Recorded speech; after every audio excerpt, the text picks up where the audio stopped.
After Effects has a great built-in stabilizer.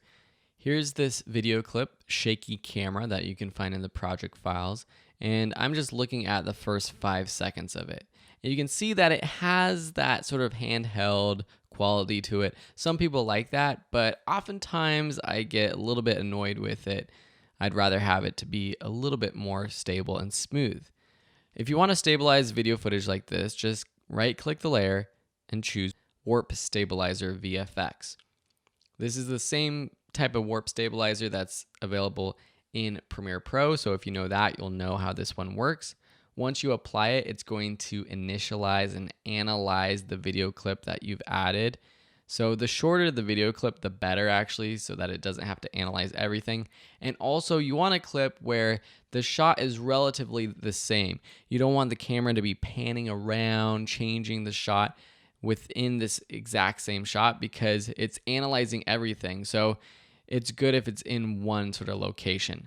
And then once it does that, it will actually go through each frame and stabilize. And if you don't want it to have to actually stabilize everything, what I definitely recommend is trimming in to your comp work area.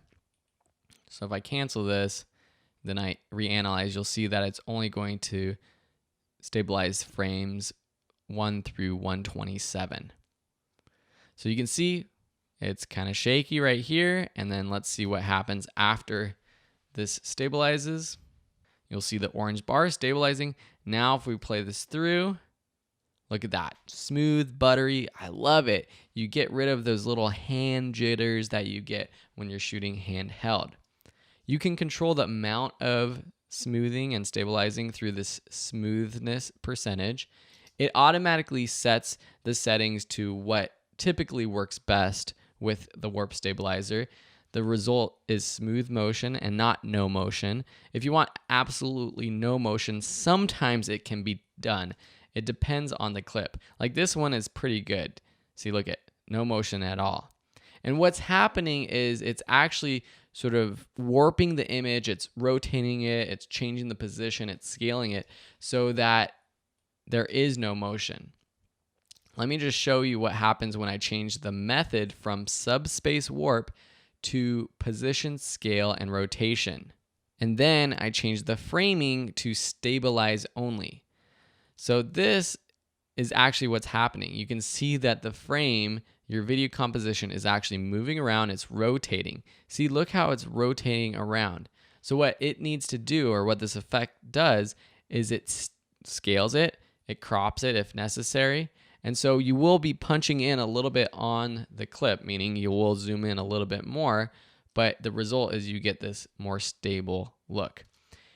If the no motion doesn't work for you, or even if the smooth motion looks a little bit wonky, because sometimes depending on how much camera shake there is, it can look a little bit digital, you can decrease the smoothness, and that will make it a little bit less stable, but better than having something that looks sort of distorted.